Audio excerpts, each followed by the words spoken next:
Good morning and welcome to the KAZERA Global PLC investor presentation. Throughout this recorded presentation, investors will be in listen-only mode. Questions are encouraged. They can be submitted at any time via the Q&A tab that's just situated on the right-hand corner of your screen.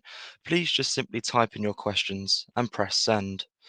The company may not be in a position to answer every question it receives during the meeting itself. However, the company will review all questions submitted today and publish responses where it is appropriate to do so, and these will be available via your Investor Meet company dashboard. Before we begin, if I may, I would like to submit the following poll, and if you could give that your kind attention, I'm sure the company would be most grateful. And I'd now like to hand you over to CEO Dennis Edmonds. Good morning, sir. Good morning, Jake, and thank you very much. It's good to be back. In terms of KAZERA, we're an AIM-listed company. We've done a presentation which a lot of our investors are probably already fairly familiar with. So I'll run through it fairly quickly on the basis that probably the questions will deal with most of the issues that shareholders have, and most of the questions shareholders have. And if not, obviously you can submit further questions. So turning to the slide deck, I guess the most important point is that KAZERA is an AIM-listed company. It's focused on investment and developing assets, making a return from its assets. We do that in a responsible way. We are strong believers in both the environment and our social responsibilities, and we have a really good, strong board which helps to achieve these. Two major assets, as you can see at the bottom of that slide, which are deep blue minerals and whalehead minerals, and we'll go into those in more detail. The next point is the board. Myself, I have a background as a lawyer. I've been working in mining-related companies for many years. Gerard Kisby-Green, our chairman, is a mining engineer, vast experience of both practical mining as well as investment banking, brings a number of different skills. Jeff Eyre, our non-executive financial director, again, long history involved in mining infrastructure projects, raising money. And then the most exciting, because he's the fresh appointment, which was RNS this morning, is Peter Wilson as a non-executive director. Peter has, as you will see, over 42 years of experience in mining. He has done an enormous number of different things in different countries, mining related. He has extensive background recently in various coal mining and infrastructure projects, and has also done lots of investigation and research into heavy mineral sands, interestingly in the Northern Cape, so knows exactly what we're doing. Also of great importance in regard to Peter is that he is involved in infrastructure projects as well, which are related to mining, building of rail and road links and ports. Also on that slide, another thing I'd like to draw people's attention to is the addition of African mineral sands to our key shareholders. Richard Jennings and Align have announced they are selling their shareholding to African mineral sands. Richard has got to a stage where he feels that it is time for him to retire and to get out of public markets. African mineral sands have elected to buy his shares. They are paying a premium of over 50% to the current share price. They have, it would appear, just from that on its own, great confidence in what the company can do and what can happen with the heavy mineral sands opportunities that we have, together with other opportunities that they can bring to the mix. So that, I think, is very exciting news for both the company and its shareholders. Where the company is known, it's an investment company. We intend to be a company and are a company which we are attracting investment on the basis that we can turn things around and we can realize a result. We will use our board expertise and investment capability to do that. And we will use the proceeds from the investments either to invest in future projects or to return cash to shareholders. We have no intention of sitting on a vast bunch of cash. We're not a bank. We believe that if we haven't got a project in mind, money should go back to shareholders. Obviously, if we have got a project in mind and we can increase shareholder value, then that is the responsible thing for us to be doing. The company has our investment policy is very broad. We don't have any fixed parameters in terms of things that we can't do. Broadly, we are focused on Africa, but there is no reason for us not to look at projects in other jurisdictions. And it is a very broad situation where we're looking at opportunities and focusing on those that we can see how we can make a difference and how we can see an exit and a result for shareholders. The proof of the pudding here, I suppose, is the next slide, which is the sale of our Namibian assets to Hebe Shinshan Construction, which is a Namibian company, for $13 million. That deal was done because we believe that taking cash in the current market would be an enormously sensible opportunity. We negotiated that there from an original deal where Hebe came in to buy our lithium, part of our lithium project. And we negotiated that there into a sale of the entire Namibian asset. The deal there is $13 million in cash. They've already paid $3.5 million, so there's another $9.5 million to come before the end of the year. Most importantly, from shareholders' perspective, is that we retain 100% ownership of the company until the time as the full price is being paid. So we are sitting in a very, very strong position. They've already paid $3.5 million. We know that they're looking at other assets in the area and are building up a portfolio in the area, in which case ours becomes even more critical to them. We also know that in the event that they don't pay, we can take the whole mine back and keep the money that they've paid us to date. So it's a fantastic position, and what the $3.5 million that they have paid us has put us into a situation where we are not only cash positive, we're sitting with cash in the bank, which enables us to progress our other projects, but it also puts us into a situation where we don't need cash from shareholders, and it is not a foreseeable thing. We'll be asking for cash from shareholders unless we got involved in a project which was much bigger than what we currently have and which gave us completely different opportunities. Turning into our current investments, which are funded by the $3.5 million, which we've already got from Hebe Shinshan.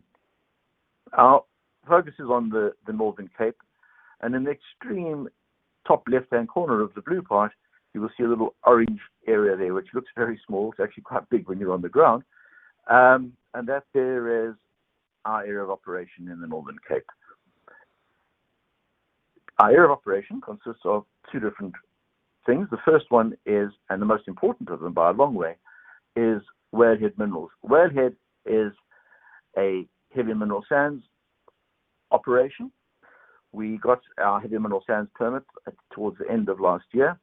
We had a few issues that we needed to resolve in terms of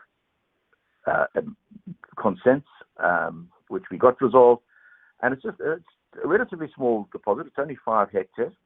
But what is very interesting about it is that it is constantly replenished by wave action. So it's a area of the coast where the waves and the wind have deposited extensive heavy mineral sands. And as those sands are dug out, the waves and the wind will constantly replenish it. So when we talk about reserves of 1.5 million tons, it's an ongoing situation in that, as I say, it keeps getting filled up again. But what is important and critically important here is the purity, which is 49.9% purity, and it is predominantly ilmenite and garnet. Of the ilmenite and garnet, the run of the mine is garnet is roughly 30% and ilmenite is about 27%, so they're both pretty much the same. There is a certain amount of zircon and a certain amount of rutile. We are looking at other rights in the area, which we are actively pursuing for hopefully obvious reasons. I'm not going to go into exactly what areas we're looking at and why we think they're particularly attractive, but we do see that area expanding. But having said that, even on that little 5 hectares, because of the fact that it constantly replenishes itself, we are really excited as being that there being a source of very substantial revenues for the company. We look at that on the basis of we are installing a double-decker screen as we speak at the moment, together with a whole bunch of other bits to get us into proper operation. We've already mined a lot of heavy mineral sands, but it's now a question of us getting them into a place where we can sell them. We need to take the 49.9% and increase the purity so it gives an attraction to the market. To do that, we are installing a double-decker screen, which is and spiral plant, and we're also installing a bagging plant because the heavy mineral sands traditionally on the northern Cape Coast need to be bagged and then moved to the port. They can't be moved in pure bulk because of some of them having a radioactive element. So we're putting all that there together with the hope of an intention of being in production, limited production, by the end of May this year. What that limited production means is that we will be selling somewhere between 1,000 and 2,000 tons, which will be generating good cash for the company. But more than that, and covering all the company's overheads, even from that, but more importantly than that, it will be determining exactly what we've got, exactly what the percentages are of ilmenite and garnet, what the size of those grains of ilmenite and garnet are, because those are also relevant to the market, and will enable us to get samples out to a number of interested parties.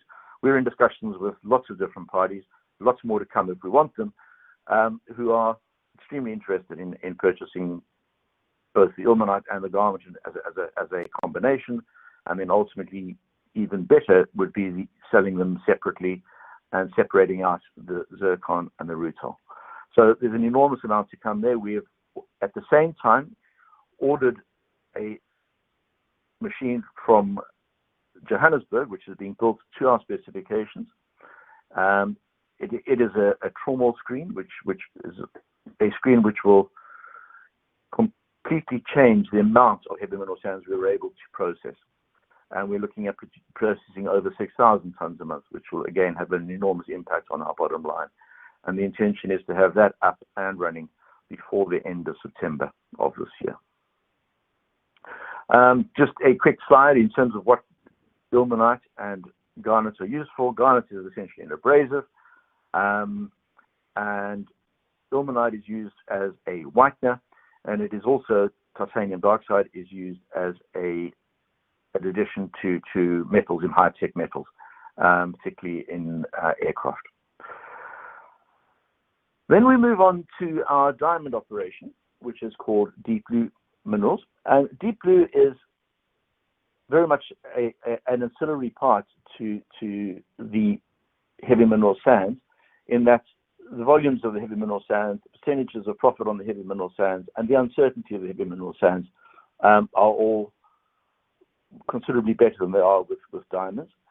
But the diamond operation has been going for a good period of time. We have been successfully digging out diamonds. We have not been so successful in terms of separating the diamonds from the gravel or selling them because of various local issues. But we believe that those have now been overcome. And so the diamonds will always be a very interesting and profitable add-on to what we're doing. Why diamonds are particularly important, though, is that in the area in which we're operating, which is a diamond area, we cannot operate without having a diamond license. And the diamond license and the right to mine diamonds is under contract from the company which owns it all, which is a state-owned company called the Electrical. And we need to have Electrical's approval to mine diamonds before we can mine heavy mineral sands. That said, the diamonds themselves can be a source of valuable income of between $60,000 and $100,000 a month. So it is a very attractive part of the operation. And whilst it isn't as exciting for us as the heavy mineral sands, it is by no means to be ignored.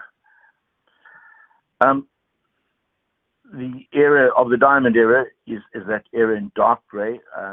We get mining blocks from Electrical, and we currently have a number of new blocks which have been allocated to us, which are very exciting in terms of the diamond content in them.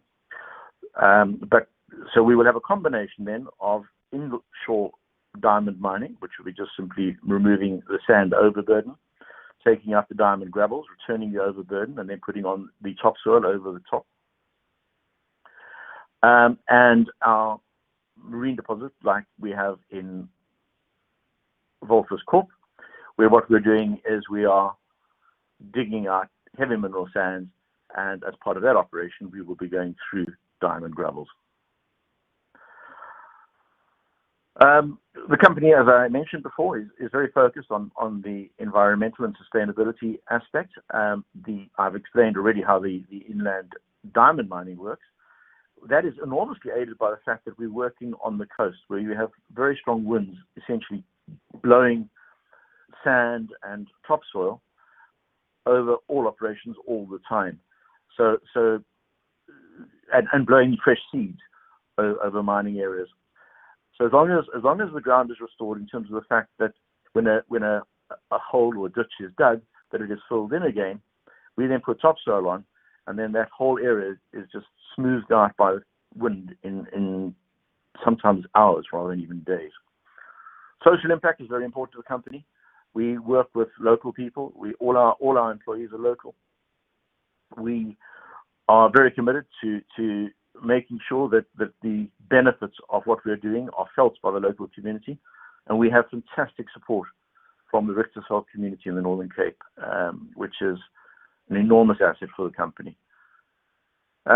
Best governance, I think it probably goes without saying, any AIM-listed company is very focused on governance, and it's one of the many issues that we have addressed recently and have, I think, strengthened enormously.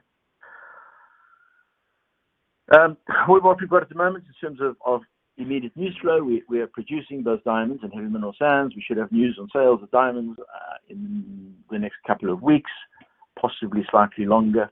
Heavy mineral sands, as I say, we are hoping to be in a position to be producing and selling heavy mineral sands by the end of May. And then in September, we will have the operation properly up and running and be producing over 6,000 tons a month of product. The final slide really is why anybody would invest in KAZERA. And I think it probably goes without saying largely.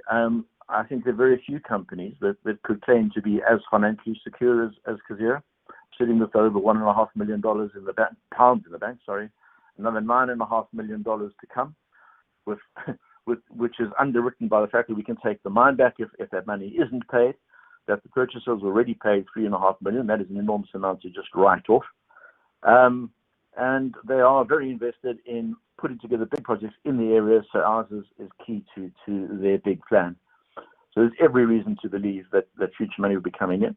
But not only that, there, of course, future money will be coming in from the production of both heavy mineral sands in the short term from the pilot plant and in the long term from the full operation. We have a track record of successfully taking investments and realizing them, as is proven by the sale to Xinjiang.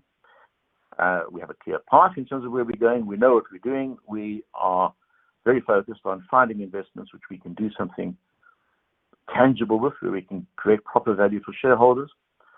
It's a sustainable company in terms of the environment and socially. We work always to ensure that we have a clean and well-run mining operation. The next point of strong support is perhaps the most exciting. As I mentioned, we have the new shareholder in African Mineral Sands.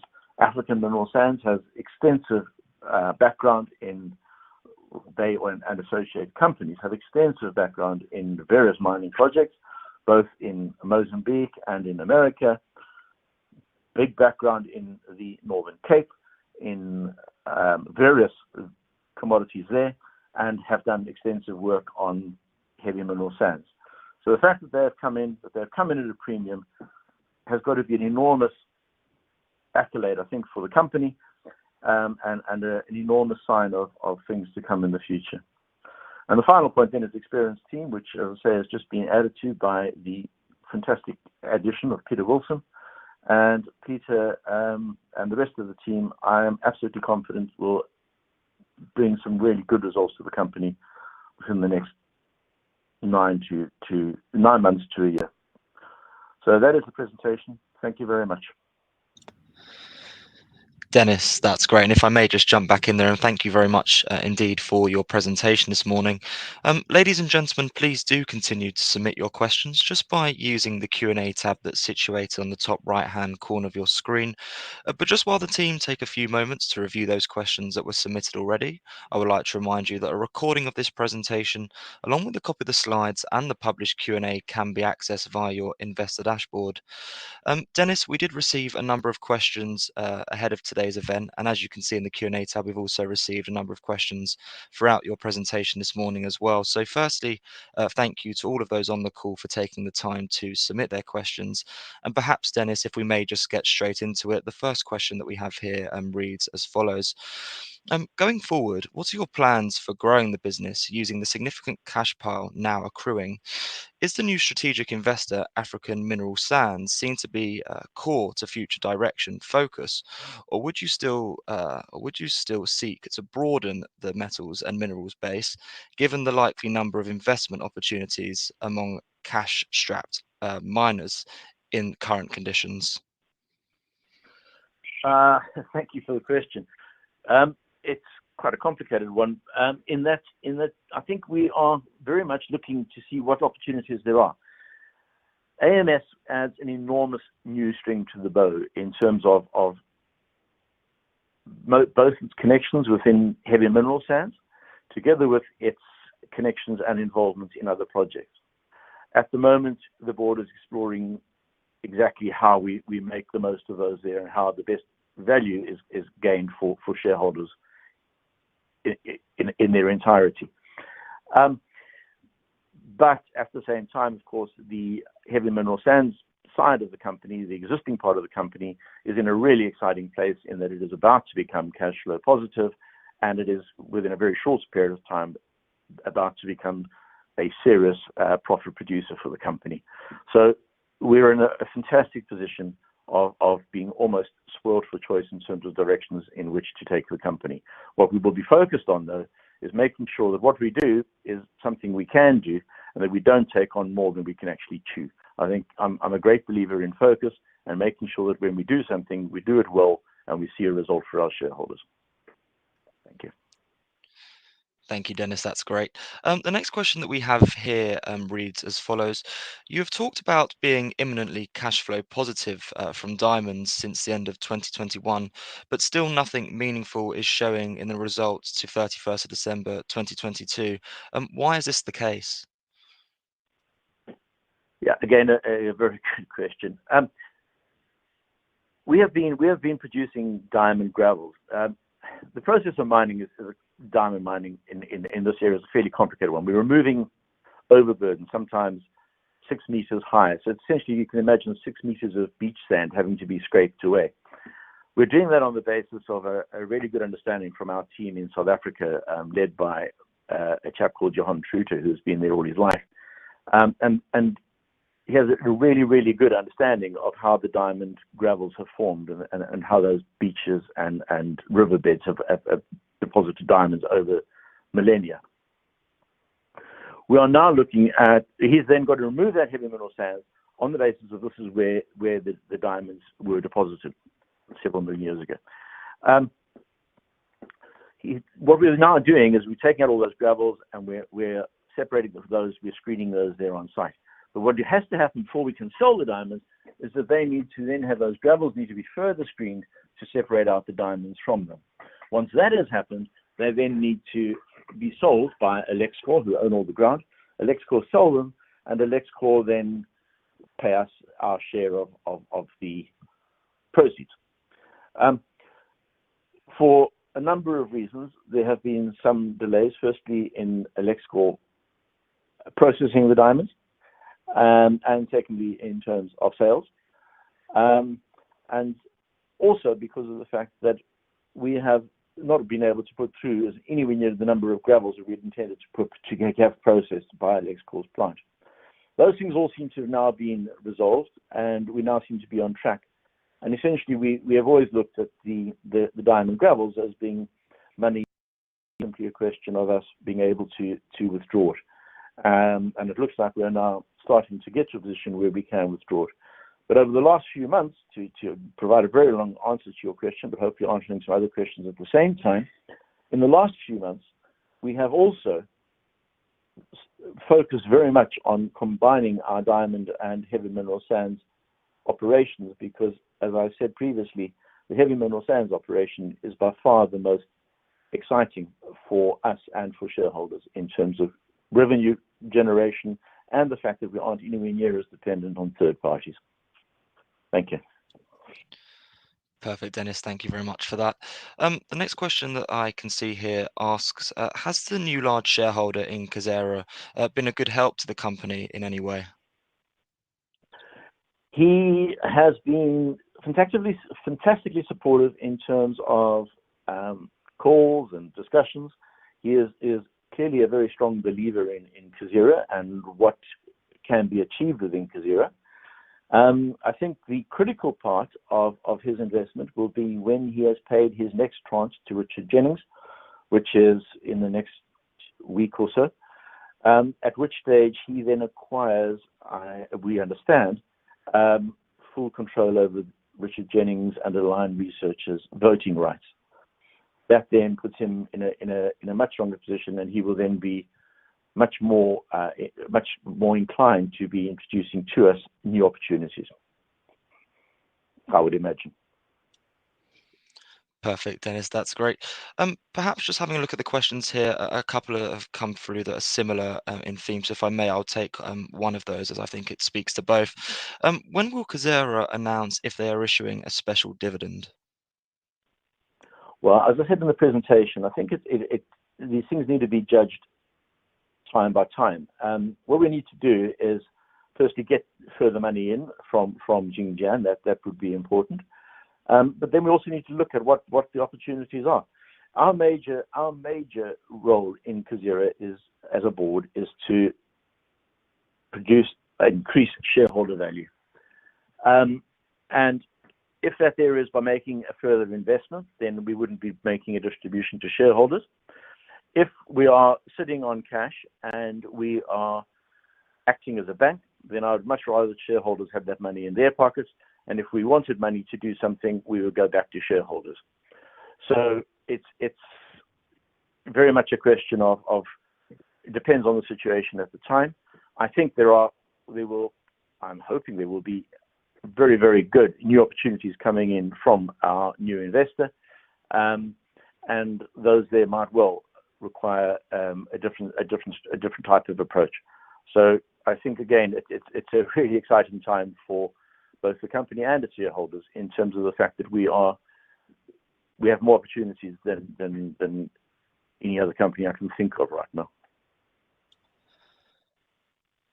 Perfect. That's great.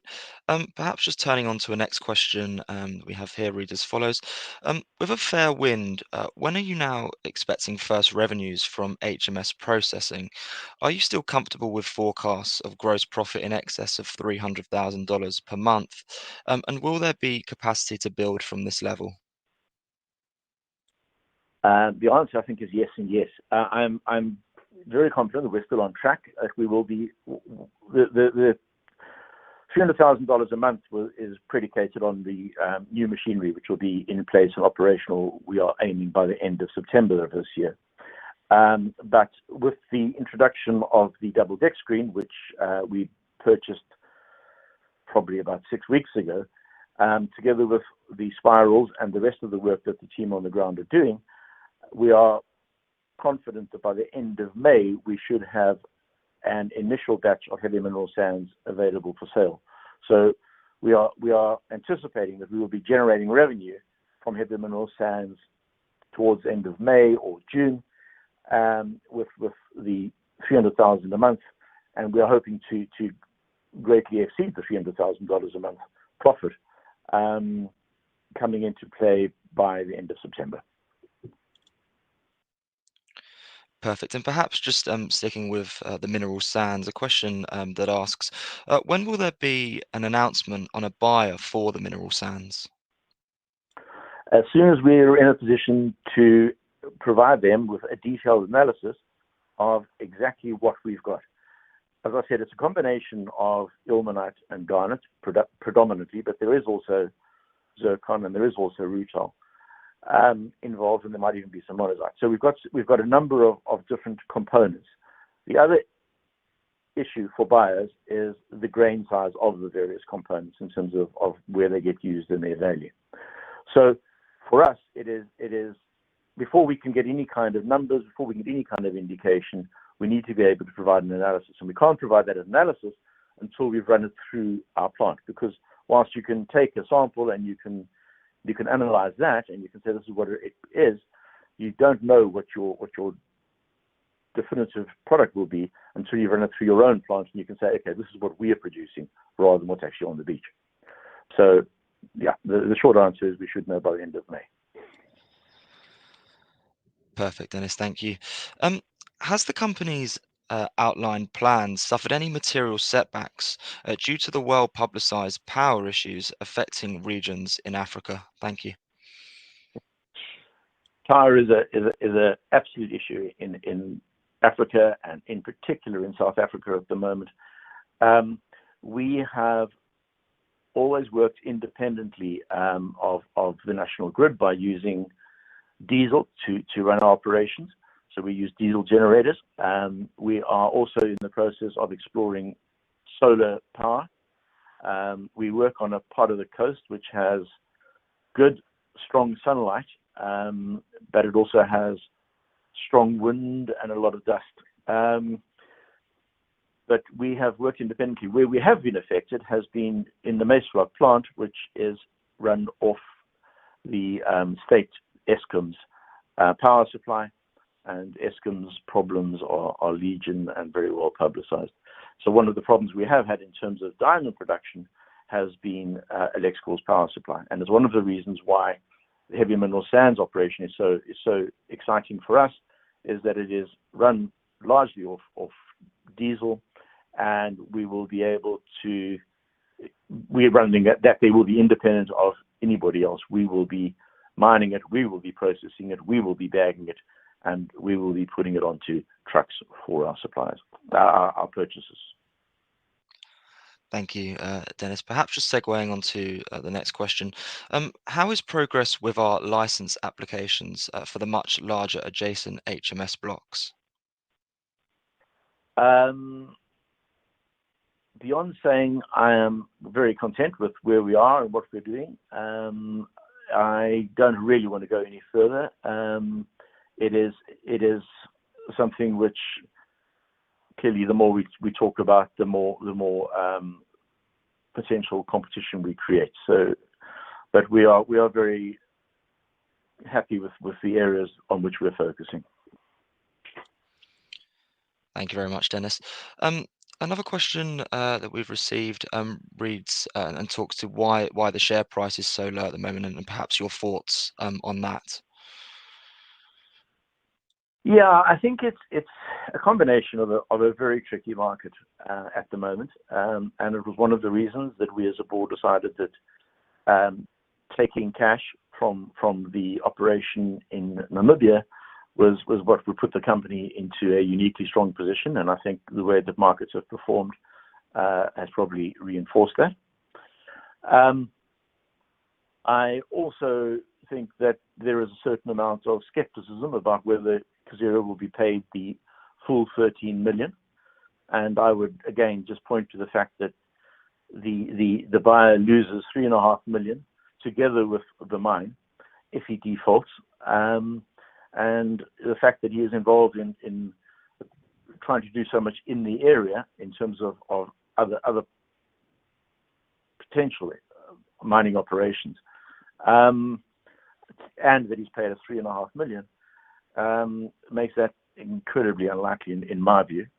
I also talk to him regularly. I know what his difficulties have been, but he is very committed to making this happen. So I think that we're in a really strong position. And I also think that when we see the heavy mineral sands come into production, that they will also change it, because investors will then suddenly understand that we're not just living off the 13.5 million or the 3.5 million we've received to date.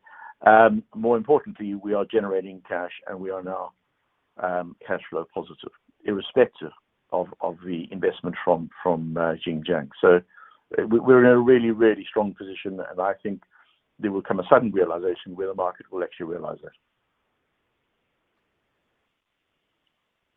Perfect. Thank you, Dennis.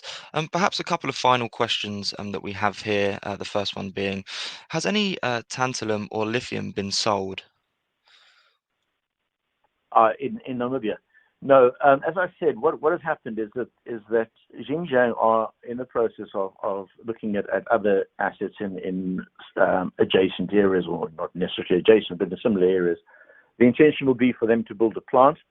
I spoke to their principal 2 days ago. Their intention is to build a plant, and they need to be sure that what they're building the plant to do is not just to process the lithium and the tantalum on our mine, but also the lithium and tantalum on other mines. Everything comes in different purities, in different grain sizes, in different formats, and they need to make sure that what they build covers all of those if it's going to be a successful plant. So they are very much involved in doing that there. They have, I believe, started to look at have started putting in orders for the machinery that they need. They've now finished identifying what they want, but they're a bit away from producing lithium. Having said that, now that they actually have decided on what they want and that they're ordering equipment, I would be very surprised if things don't happen very fast. They aren't the kind of people who hang around. I've seen operations that they have in Namibia. They get out and do stuff. Perfect, Dennis. And perhaps just sticking with tantalum just momentarily, have KAZERA received the first monthly payment for the tantalum mine? I think the first monthly payment is referring to, I don't know. If it's referring to royalties, we haven't obviously received those because they haven't started mining. In terms of money being paid to us under the 13 million, we've received just over $3.5 million. So they're up to date in terms of their payments, and we are pretty much on schedule where we're expecting to be, probably, in terms of their building of the plant. Thank you, Dennis. And perhaps just turning to a question from Paul. Paul asks, if it is so windy, could you use an impact investor to provide capital to back a wind farm element to your story? Paul, a really good question. That is one of the ways of doing it.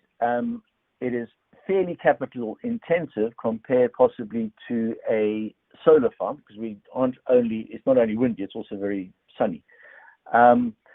So we are currently exploring both of those ideas, and we are looking at possibly doing a deal, if we can, with investors who will be paid off, the people who will put in either a wind farm or a solar energy plant, or both, and who will be paid over a period of time from what we would have been paying in diesel or electric usage.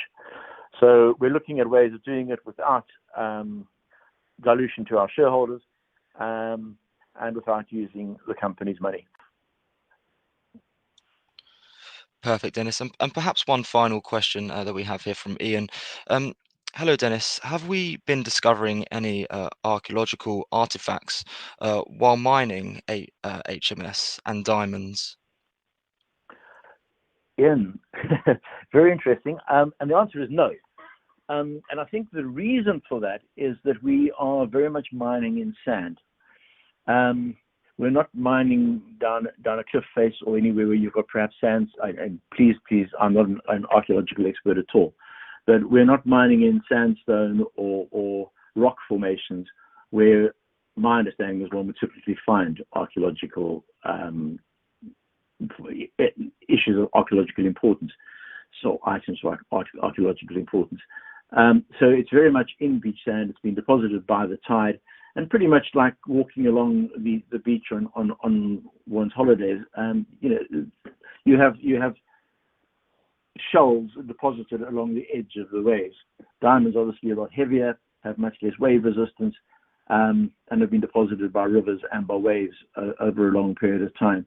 And then it's just sunk down due to their specific gravity to form in gravel beds with stones and other items of higher specific gravity.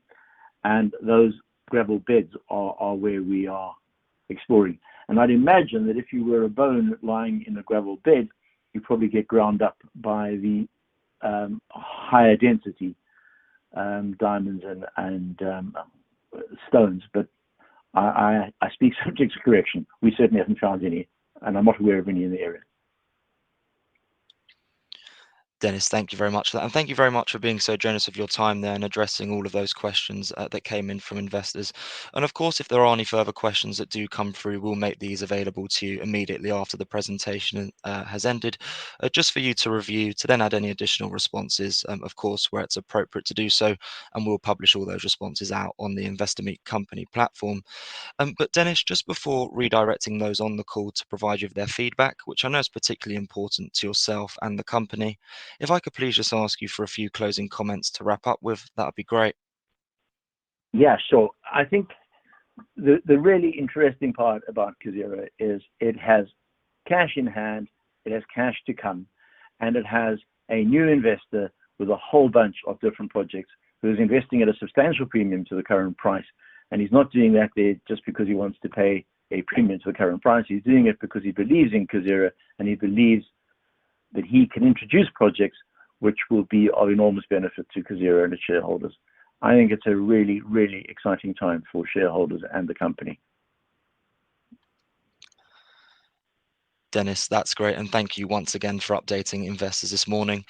Could I please ask investors not to close this session, as you'll now be automatically redirected for the opportunity to provide your feedback in order that the management team can better understand your views and expectations. This will only take a few moments to complete, but I'm sure will be greatly valued by the company. On behalf of the management team of KAZERA Global PLC, we would like to thank you for attending today's presentation. That now concludes today's session, so good morning to you all.